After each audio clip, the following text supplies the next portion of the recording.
would you tell yourself? I think I'd tell myself that you have no idea what you're doing, and therefore you're invincible.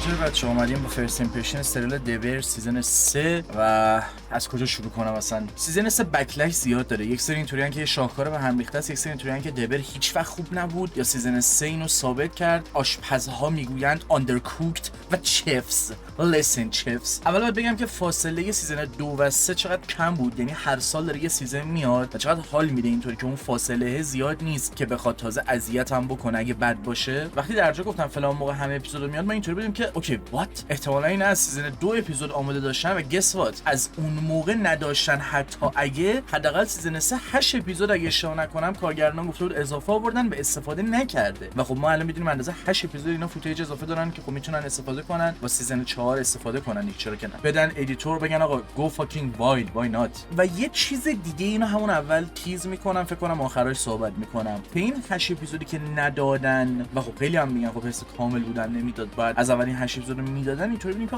ممکن از عمد باشه، یعنی از عمد این سیزن مثل یک غذای ناپخته کهنه و قدیمی باشه که با شکست مواجه بشه تا سیزن بعدی ما موفقیتی بیشتری برگرده، میتونه اینا نبوغی پشتش داشته باشه. همون اول به نظرم این که تاثیر کارمی رو سیدنی رو مثلا به نسبت سیزن 2 بیشتر میشد دید، بذار باحال‌تر بود. و اینکه چطور کارمی اگه حداقل به سمت بهتری کاراکتر دیولپ نمیکنه، اصلا چطور گم شده، همه چی توی این سیزن 3 گم شده و یه سری جا اصلا سمت ویلن توری داره میره به واسطه تاثیر منتورش. دقیقاً ویپلش توری آجی اساش یادم خیلی خوب ساخاجی گسوات، هم منتورش شکست خورده، هم الان کارمی داره شکست میخوره با این شکل از اپروچ نسبت به رستوران. و کمیوهای خیلی زیادی داشت سیزن 3 که واسم جالب بود. مثلا این منتور کارمی تصوری از یکی از کمیوهایی که توی این سریال بود و اتفاقا برعکس مهربون بود، یه ذره بامزه بود. ولی خب اینو بعداً فهمیدم، اون اولین بار که سریال دیدم متوجه نشدم و سعی میکنم مثل بقیه ویدیو اون چیزایی که همون اول متوجه شدم دست روشون بذارم، چون معمولا اون فرست ایمپرشن رو که مثلا چیزایی که تو ذهنم رو می‌نویسم بعدش میرم واسه خودم چند تا ویدیو هم نگاه میکنم ببینم نظر بقیه چی بوده، یه ذره شاید مثلا متنمو کامل‌تر کنم، یه چیزی ازش حذف کنم که دیگه خیلی اشتباهه، یا مثلا بگم آقا فرست ایمپرشن به نظرم این بوده ولی الان حقیقت اینه، مثلا همین الان. حالا به نظر من که سیزن اوکی بود، میفهمم چرا بگن از دو تا سیزن قبلی ضعیف‌تر بود، ولی نه واقعا. حالا میگم چطور، بیشترین جایی که و بیشترین ایرادی که دیدم اینجوری بود که آقا به خودش نمیتونه بفهمونه چه مسیر رو میخواد بره و یه مسیر بالا پایینی رو داره طی میکنه که به نظرم اوکیه، ولی چون اون مسیر بالا پایین یه تیکه گیر کرده و حالت لوپ داره ملت رو اذیت کرده. چون بعضیان میگن اینطوری بودن که نه این دیگه اون سرعت رو نداره، ولی به نظرم خیلی خوبه چون برن اوت نمیشی. اون تغییر جدیه رو کارمی اهرمی براش میخواد و مثل اینکه از دست دادن کلیر کافی نبود، رستوران یه بلایی بعد سرش بیاد یا لگسیش که سیدنی باشه بره یا اون با پنیک اتک بلایی سرش بیاد. تصور داشتیم که بیشتر کانتنت بگیریم از سیزن 3، مخصوصا که به نظر من این سریال تو میتونی نهایت دیگه مثلا تو 5 سیزن تمامش کنی و اندازه کافی به همه کاراکترها رسیدیم و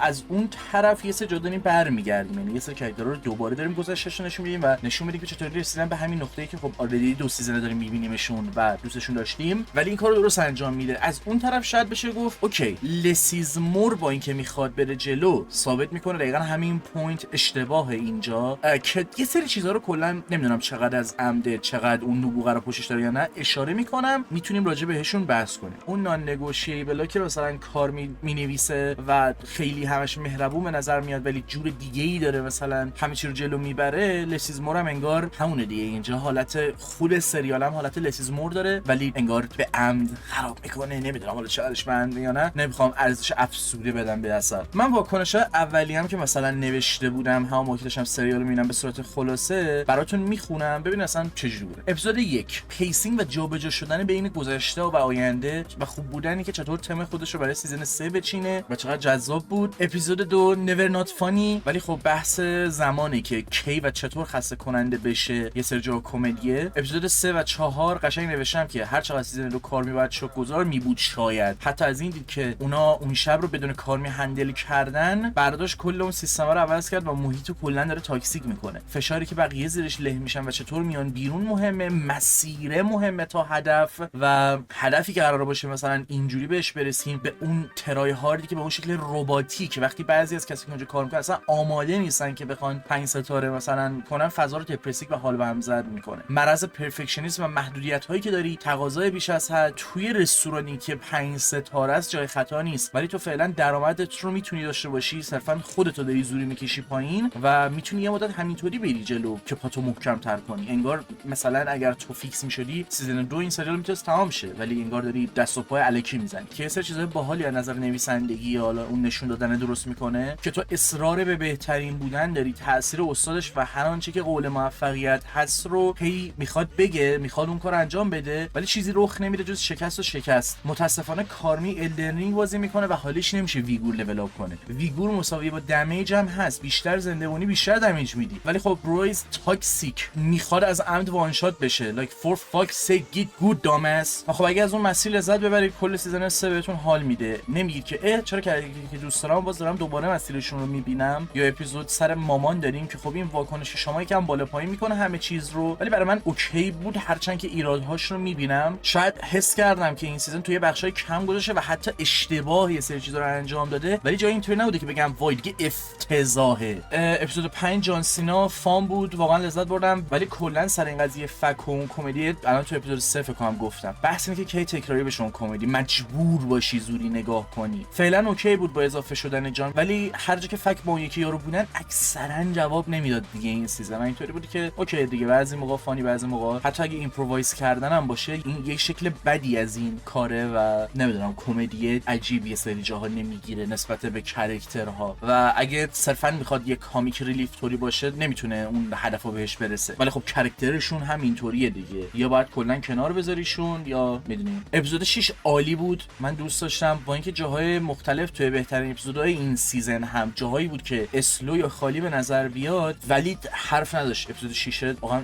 ماما میا. اپیزود 7 اگه شما نکنید یه بحث رندوم اومده بود تو ذهنم که بعدن دیدم همچین رندوم هم نیست، که آیا این اولین چفی که نشون میده داد و بیداد نمیکنه و موقع یاد دادن پی تی اس نمیده این حرفا. اوکی چقدر خوب، چون اکثرا چیزی که توی کل مدیوم نشون داده میشه منتورها تاکسیکن که نیتشون هم خیره، ولی حالا اینکه چطور آسیب میزنن اون پشت مخفی میمونه یا مخاطب متوجه نمیشه، چون اون کسی که ویکتیمه معمولا به هدف میرسه و احتمالاً چیز مهمتری رو هم از دست میده. میدونی اینطوری بودم که اوکی این خب این قضیه باعث میشه تبدیل به یه تصور تو خالی بشه که اوکی یه الگوریتم درست وجود نداره، همه تاکسیک باشن حل میشه، و کاش یه سری جا بیشتر اینطور نشون داده میشد. بعد یهو دیدم که آها این درس میخواد اینو برسونه که اوکی چطوریه که کاراکتر کارمی یه سری جا سریع عصبانی میشه، اینقدر زودرنجه، در عین حال موتیویت داره به نسبت آشپزی، در عین حال پشن داره به خاطر تاثیر منتورهای مختلفه و کدوم منتور این آدمو داره عقب میکشه، کدوم داره به جلو هولش میده، و بر همینه که حالت دیوانه وار داره و ترکیبی از همه ایناست. بر همینه که یه آدمی نیستش که تو 100% تنفرتو بهش بدی و اینطوری که به شکل تاکسیکی شاید حتی یا ناراحت کننده ای امیدوار بودن هی برمیگردی نگاه میکنی که ببین این کارمی چه مسیری رو طی میکنه. ولی خب با وجود سیدنی که اونجا هست چند تا پوینت رو پروو میکنه و اینکه اوکی کارمی داره چه ایمپکت و لگسی از خودش میذاره، و فکر نمیکنم حقیقتا سیدنی بخواد بره. احتمالاً اگه برای کارمی نمونه برای بقیه میمونه، برای آدمایی که باهاشون کار کرده، و خب کرم این وسط واقعا کارمیه دیگه. اپیزود 8 تا 10 اونقدر چیز خاصی نبود، شاید از یه طرف کلی صحبت بود که بشه کرد در رابطه با چیزهای مختلف و من اون موقع به عنوان یه چیز مثبت میدیدم شاید یک سری چیزها رو، ولی الان صرفا نمیدونم چه حسی داشته باشم و خیلی هم میبینم منفی برخورد میکنن. من باید راجع بهشون فکر کنم، نمیخوام خودم رو گزلایت کنم. دقیقاً نوشتم که فکر میکنم فصل 2 تهشه، کارگری که عوض میشه. حالا سیزن 3 خودم میپرسم او فاک به کدوم سمت داره میره، که شاید چیز بهتریه، ولی خب یکم یه جوریه که البته دقیقاً به نظرم اون تیمیه که سیزن 3 داره دنبال میکنه، مخصوصا اگه به عمد باشه. اصلا دقیقاً سیزن 3 می چه جوریه؟ رستوران که ریویو گرفت، تمام نقدهایی که به رستوران شده به شکل بامزه و جالبی به سریال هم شده. همونطور که کارمی نمیدونه چیکار کنه، همه این وسط گیجن و یک مسیر شفافی نیست، بیشتر بحث اون وایبه و نمیشه اون کانکلوژن رو گرفت که میگم اگه از اند باشه و میتونه نبوغ پشتش باشه، از طرفی میشه گفت بهونه دیگه، در هر صورت داره اذیت میکنه. و حالا این نقد رستوران یادتون رفته میخونم دوباره، گیج کننده، عالی، هنر آشپزی، خلاقانه، با وقار، شلخته، به هم ریخته، کهنه، بی‌نظم، ساده، پیچیده، ناامید کننده، کننده، overcooked، خسته کننده، مبتذل، استعداد. و خب برای همین میگم این اپیزودی که دیدیم ما همون موقع اینطوری بودیم که چقدر جینیس اگه از اند باشه و تمام این کلمات و تمام چیزایی که در کنار هم قرار گرفته در رابطه با سیزن 3 گفته میشه و از اند کارگردان این کارو کرده و واقعا هم همینه. اصلا جدای از این کلمات نیازی چیزی بیشتر از این گفت، ولی چه به عنوان ستاپ سیزن باشه چه به عنوان اون پوینتی که داره شاید یک سری جا کارشو درست انجام نمیده. حداقل اون چیزی که ما متوجه شدیم باعث شد بیشتر لذت ببریم، حتی شاید باعث شده ارزش افزوده و اثر بدیم. نمیدونم شورانر یا کارگردان هی ور میره با استراکچر سریال و اینکه یه تیوی شو چطور باید باشه و هر سیزن با هم متفاوته که خب من اینو دوست دارم که خب اکسپریمنت میکنه با چیزهای مختلف که اوکی اگه همش توی آشپزخونه چطور من میتونم اون تفاوت رو بدم، ولی میفهمم چرا یک سری نخوانی قضیه رو. اصلا نکته اینه که اون قضیه ریویو شاید بازم ویژوال تریک باشه و تو ریویو هر چی بوده خوب بوده، ولی تو ذهن کارمی تا میخواد انگار به اون آرامشه برسه همه ریویوهای خوب تبدیل به منفی میشن. میگم خوبیش اینه که خوش گذشت دیدن سیزن 3 و هنوزم لحظاتی بودن که در جا بخوایم بریم اپیزود بعدی از شدت لذت بردن یا یک ساعت فاصله بدیم به خاطر اینکه نفسمون رو میگرفت، یا جاهایی که حس کنیم چقدر اسلوه و چرا داره اندازه 2 ساعت میگذره. واسه هر کسی تجربه اون متفاوته و به نظرم نیازی نیست بیشتر از این راجع به سیزن 3 صحبت کرد. ولی یه سری چیزا رو تیکه تیکه نوشتم، دست میذارم رونا، اونا رو میگم و بعد ویدیو رو ببندیم. مخصوصا که خیلی بیشتر دوست دارم روی این قضیه تم قضیه چیه، اون استراکچرش چیه صحبت کنم. ببینید شاید با اینکه به نظر بیاد پلات اصلی رو به جلو نمیره، ولی صرفا لینیر نبودنشه که باعث این قضیه میشه که من دوست دارم. استوری تلینگ یک سری جاها عالیه و اگه هنوز داریم بک‌گراند از کار میگیریم دوباره چیز اضافه نیست، به خاطر اینکه سیزن 1 و 2 اینطوری بود که بذار من پرفکت شم یهو تروماها میره کنار دیگه، ولی الان اینطوریه که نه، گذشته بازم میزنه تو صورت، جدا از اون کانکشن رو میتونی ببینی که چطور گذشته هر کسی باز به تو ربط پیدا میکنه و همه چیزا کنار هم درست باید قرار بگیرن، اون ارتباطات باشه که تو به اون چیز پرفکت برسی. و الان اینطوریه که خیر تو باید حل کنی گذشته رو و بعد ایوالو کنی که دیگه با چیشو تو سیزن 3 میبینیم. میگم تاریخچه و کانکشن همه اینا چطور برمیگرده رو هم تاثیر میذارن. آقا دوست داشته باش که دوست داشته بشی، مهمترین چاشنی غذا عشقه که خب خدا رو شکر اصلا اینجا هم چیزی نیست و این نان لینیر بودن سیزن 3 یک سری بحث‌هایی رو میندازه در رابطه با اینکه اوکی هر چیزی که جدید باشه مساوی با خوب نیست، اکسپریمنتال بودنت اوکی ها. سیزن 2 تو خیلی بهتر از سیزن 1 بود که هی داد میزنی چف هی رو ساعت زوم میکنی و تو هم اونو داشتی هم اینو داری، هر سیزن انقدر تغییر میدی، ولی خب کجا ممکنه اون داونفال تو ما ببینیم. میگم یه سری چیزا رو چون حالت بولت پوینتوری نوشتم ممکنه بین یه سری مزاحه پشت سر هم جابجا بشم. اون اپیزود زایما و کلا یک سری اپیزودا رو بحث میکنم که میتونستن پیس بهتری داشته باشن و آره اسلو بودن، ولی اینکه دایرکشن لس و بی هدف و غیر نیاز نه. واقعا همین لحظات اسلو باعث میشه جای دیگه چیزها رو اپریشییت کنید. مسابقه هم که باشه باز دونستن داستان کاراکترها و اینکه چیان و چه مسیری رو طی کردن، بردن یا باختنشون رو جذابتر یا غم انگیزتر میکنه. It's all rounds together. God damn. کامپوزیشن ها که متفاوت بودن و استایل رو بودم، همه چی یه سری جا به نظر واید تر و بزرگتر بود تو تصویر، اما داستان هنوز نزدیک و پرسونال تر شد حتی. فاک من مثلا یهو یادم افتاد اینا رو داشتم جابجا می‌کردم که مثلا چه چیزایی مونده رکورد کنم جز گادزیلا، مونونوکه و مانکی من و فاکینگ، چون از اونجا که کل فرست ایمپرشن زمستون که شامل 30 تا ویدیو ایناست مونده هنوز، باعث شده الان این فرست ایمپرشن رو زودتر از سیزن 1 و 2 دبر داشته باشیم.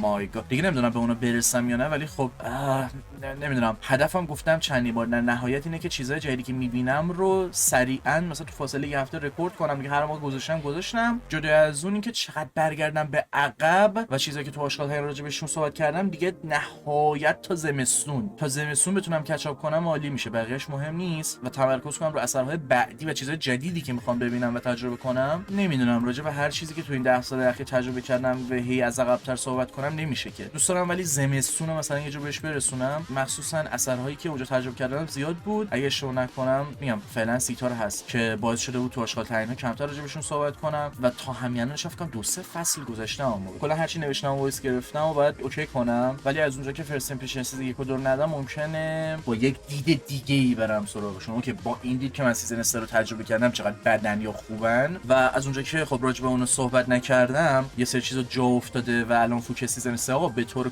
کل اون شکل کمدی دبر رو من من خیلی دوست دارم. کمدی هنوز سر جاشه و دوست داشتنیه. امیدوارم جای خودم رو گزلایت نکنم نسبت به شو که حالا چقدر بده یا چقدر خوبه و اینو فکر کنم گفتم دیگه. اصلا ذهنم پرید یه لحظه در عین اینکه کارمی از وقتی که داره استفاده نمیکنه و هی عجله میده و همه چی، با اینکه فعلا شاید میتونه خوب باشه، تصویر یا دایرکشن وقت داره و از وقتی که داره استفاده میکنه. کلا میگم حس کنم سیزن 3 یه سری حرکت هایی رو داره میزنه که شاید میشد بیشتر ایمبریس بشه تا اون سطحی که من فکر کنم من دارم کسل میزنم از اینکه این چیزها رو مثلا متوجه میشم یا به چشم میبینم یا حس میکنم. و اگه یه هدف به خصوصی دارن به نظرم به بهترین نحوه احسنت اون کارو نمیکنه. اگه بگیم صرفا یه ستاپ سیزنه که اوکی، یه ستاپ سیزن اوکی دیگه، چیزی بیشتر از اون نیست به نسبت چیزی که تو ذهنمه. و میدونی حالا بعد 2 سیزن به خودش فرصت داده دیگه، جوری که نه من به یک خودم میگم فرصت نیازی ندارم سیزن 3 نتیجه‌ای برسم و سریع ببرم جلو همه چی. به حق اودین که با سیزن 4 میتره کنه. هنوز از نظر کارگردانی و ادیت عالیه. تکنیکال قضیه اونقدر که من متوجه میشم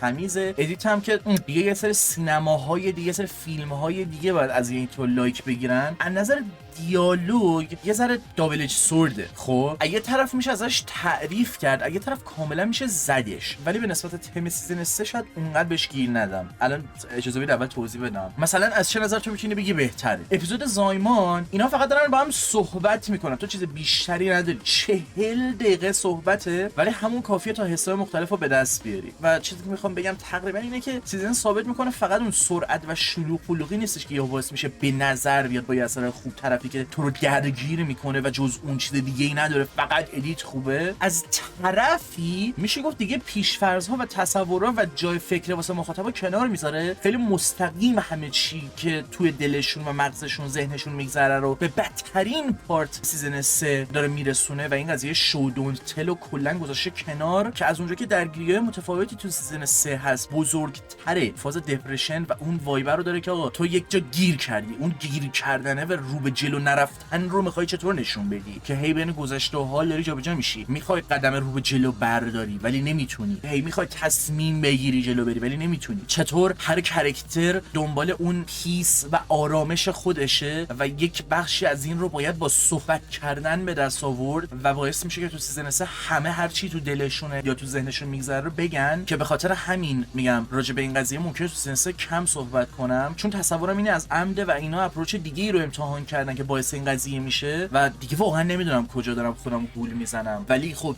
میخوام متوجه بشم اگه بده کجا بده، اگه خوبه چطور خوبه. من دارم جفتش اشاره میکنم. حالا میتونیم بگیم که اوکی انقدر مثلا کارش با ظرافت با دقت نبوده یا اونقدر سنگین براش خودش رو روی اون کنوس نزده که باعث میشه من اون وسط بمونم، یعنی نفهمم که میدونی کدوم سمت رو باید بگیرم. چون بالاخره ما میدونیم آقا چه فرمولی خودش رو ثابت کرده و هر چقدر تکراری باشه مساویه با بد نیست. هر اثری بشه شو دونت تل هم یهو خوب نمیشه، ولی خب اکثرا تو سریال دبر چیزها با ظرافت کنار هم قرار گرفته شدن و میدونی هر چقدر محیط عوض بشه، پول بیشتر در بیارن و موفق بشن، تا از هور قضیه فیکس نشن چیزی درست نمیشه. و دوره پرزنتیشن اپیزود 1 اشاره میکنم که خب حقم داره، واقعا اپیزود 1 خوب بین گذشته و حال جابجا میشد، اما همون بخش نان لینیر بودن خودش رو تو کل سیزن اجرا میکنه و همون دپرشنی که میگم نمیتونی رو به جلو بری، تو گذشته گیر کردی. اگه این سیزن فیلره، اگه یه سری اپیزود فیلرن، حداقل یه فیلر این شکلی میخوام. میدونی اگر دیالوگا خیلی مستقیمن، نمیگم فوق العاده است ها، ولی به نظرم از دیسنت حداقل بالاتره به نسبت یک سری چیزای آشغالی که دیدم. و هولی شت مثلا تو اپیزود 6 رو داری که از چند جهت من دیگه راجع بهش صحبت کنم که همه چیز رو تو خودش قرار میده و در نهایت اون قدم رو به جلو هم برمی‌داره. یا چطور اون سیستم استخدام کردن رو نقد میکنه مثلا تو خودش. یه آدمی با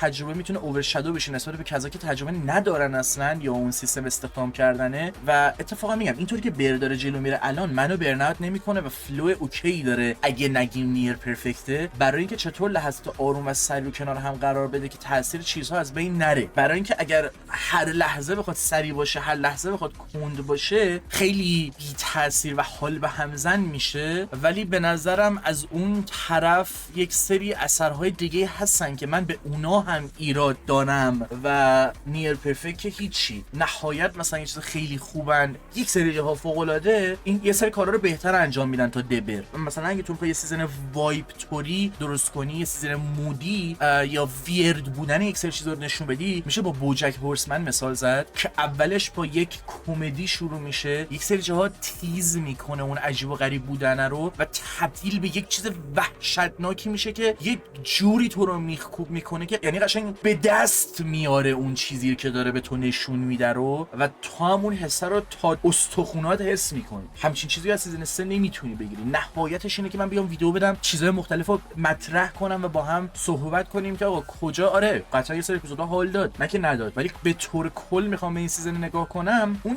تمش، اون کانسپتش، اون کور قضیه چیه، چه چیزایی رو در کنار هم گذاشته، اون پیدا کردن پیسه، اون نان لینیر بودنی که از طریقش میخواد باهاش پیچیدگی و سادگی رو داشته باشه توی اون فضای دپرسینگی که دارن پاره میشن، رو به جلو نمیرن، میدونی. و همون حرفی رو که سر سیورنس زدم اینجا هم میزنم، یه ذره احمقانه است ولی خب به نظرم اینجا هم کار میکنه. سیزن 4 ثابت میکنه که این سیزن به نظرم چقدر نبوغ داشته و یه مدت که بگذره و یک سری چیزا رو مخاطبا حس کنن و متوجه بشن، به نظرم توی اون حرکتی که میخواسته کارگردان بزنه و شاید اون قدم توش خوب نبوده، به نظرم خیلی چیز میشه. ولی اگه سیزن 4 فیل بده دیگه شروع که هیچی میشه، داونفال سریال دبر و بهتر که یاد با یه سیزن کامبک، هم کامبک بزنه هم تمومش کنه، همین که دیگه بیخیال شه دیگه. نمیدونم، من تا الان خیلی سریال دوست داشتم، دوست ندارم گند بزنم، دوست ندارم داونفالش رو ببینم و دوست دارم توی یه جای خیلی پرفکتی تمام بشه، میدونی. نمیخوام میلک بشه به هر بهونه‌ای یا تبدیل به یه پروداکت و هزار تا چیز این شکلی بشه. و اینکه سیزن 3 با سیزن 2 خیلی فرق میکنه پس دوست نداشتم. شما در نظر بگیرید که سیزن 2 هم با سیزن 1 فرق میکرد. مثلا سیزن 2 که حس کامیونیتی رو از سیزن 1 گرفت یا چیز دیگه‌ای بهش داد و خطاها یا چیزای دیگه تکراری سیزن 1 رو هم گرفت، که نمیگم سیزن 3 همه جا داره یه سری حرکت اینطوری میزنه، ولی اون تفاوت رو داره. غیر قابل پیش بینی بودن استراکچر اپیزود یا سیزن ها و انقدر تغییر تو هر سیزن برای من خیلی جذابه، برای خیلی میتونه نباشه. میگم من دوست داشتم. نظر شما چیه؟ و خودم هم جلوتر گفتم آقا چکش تو در نظر بگیر، تو میتونی 1,000,000 تا وسیله دیگه جاش استفاده کنی، ولی چرا استفاده نمی‌کنی؟ چون چکش جواب میده. متفاوت بودن همیشه میتونه مساوی با خوب بودن نباشه، ولی وای اگه اونو درست در بیاری، وای اگر بتونی روی یه چیزی مثل چکش هم یهو مثلا سوار شی و یه چیز انقلابی بدی، یا بدونی. تا الان به نظرم مثلا دبر اونجوری انقلابی نبوده، ولی این بازی کردنش با چیزا رو من لذت میبرم و احتمالاً این مسیر هر چقدر بد بشه مثلا دنبالش میکنم که به شکل دیگه اثر رو تجربه کنم، یعنی استادی کنمش که چطور یه سری جا خراب کرد و چطور میتونم اونا رو متوجه بشم که بفهمم اوکی اینجا و اونجاشو تغییر بدی به نتیجه بهتری میرسه احتمالاً. و همین فکر کنم چیز دیگه ای نمیمونه و اینو یادم میرفت ناراحت میشدم از اونجایی که هر کسی یه اپیزود برای خودش گرفته، یه اپیزود آنکل جیمی داشته باشیم فور فاکس یا کسایی که به نظر مخفی میان ولی مهمن، پتانسیلشون شاید حتی بیشتره و جایی که این سیزن برای همه ضعف خودشون نشون میده، یه چیزی مثل کاراکتر فکه که اگه مثلا جوکیو درگیرش دیگه خوش نیاد، همونطور که جلوت گفتم بعد 10 دقیقه یا 15 دقیقه بیشتر بشینی ببینی و خب فرض کن 70% چیزایی که جلوت میذاره اینطوری باشه و آزاردهنده میشه. اگه کسی ویدیو رو تا الان نگاه میکنه و با اثر مشکل داشته با سیزن 3 و تجربهش همین چیزی که میگم بوده یا متفاوت تر خوشش نیومده، لطفاً کامنت بذاره. میخوام بدونم یه سری چیزا رو بهتر متوجه بشم و ببینم که چیا رو میس دادم یا چه بدونم اون شکل تجربه باعث شده دقت نکنم. دوست دارم ببینم سیدنی به کدوم سمت میره، چون همه یه جور توی این سیزن دارن اون پیس خودشون رو پیدا میکنن ولی سیدنی تازه داره پنیک اتک میزنه. راجع به هر اپیزود جداگونه میشه صحبت کرد ولی دیگه در توان من نیست و من هر اپیزود بخوام ریویو کنم نمیکشم واقعا حقیقتا، مخصوصا با تمام چیزایی که روم انبار شده. کمک میخوام، یعنی ادیتور میخوام، یکی باشه که مثلا چرک نویس بهش بدم متن رو درست در بیاره و فعلا نمیتونم همچین حرکتایی بزنم به خاطر کمبود بودجه. پس میتونید دونیت کنید. او مای گاد. و واسه آخر ویدیو بخوام بگم که میگم حالا در رابطه با فرست ایمپرشن سیزن 1 و 2 خیلی سخت‌تر میتونه باشه رکوردش، چون الان من میبینم که هرچی اومده جلوتر چه کارهایی هایی رو کرده، مگه اینکه صرفا همون وایسایی که گرفتم متنی که نوشتم همون رو فقط تکرار کنم، هیچ چیز اضافه نکنم، یا یه پرسپکتیو جدید بهشون بدم که آقا اون موقع نظرم این بوده، الان که سیزن 3 رو دیدم قضیه کاملا فرق میکنه، حالا ببینم اونو چیکار میکنم. شاید دبر و تمام چیزایی که چند سیزنی بودن رو فعلا بیخیال شم از زمستون و اینا، یعنی فرست ایمپرشن اون موقع رو. حالا توی این ویدیو جاش نیست، تو ویدیو آپدیت چنل چیزی بدم بیشتر در اطلاع میذارمتون در رابطه با این مسائل، چون به خصوص یه ویدیو اصلا باید بدم نسبت به اپروچ متفاوتی که به رکورد کردن ویدیوها و کلا بکلاگ و تمام اتفاقهایی که افتاده رو دوشم و هزار تا کاری که باید بکنم دارم و میگم حس می‌کنم شاید دوست داشته باشید. میتونید پیگیر اون چیزا هم باشید. من کلا از دبر لذت میبرم. سیزن 3 شاید یه سری اپیزودا خیلی زود فراموش شدنی میبودن، ولی اجازه میدم که ویدیو رو چفت تموم کنه و اگه تا همین جا هم ویدیو رو دیدید دمتون گرم. کامنت و اینا یادتون نره لطفاً و همین شب و روزگار خوش. And I think what I've learnt over the years, in all the places I've worked, is people don't remember the food. Sorry. It's the people that they remember.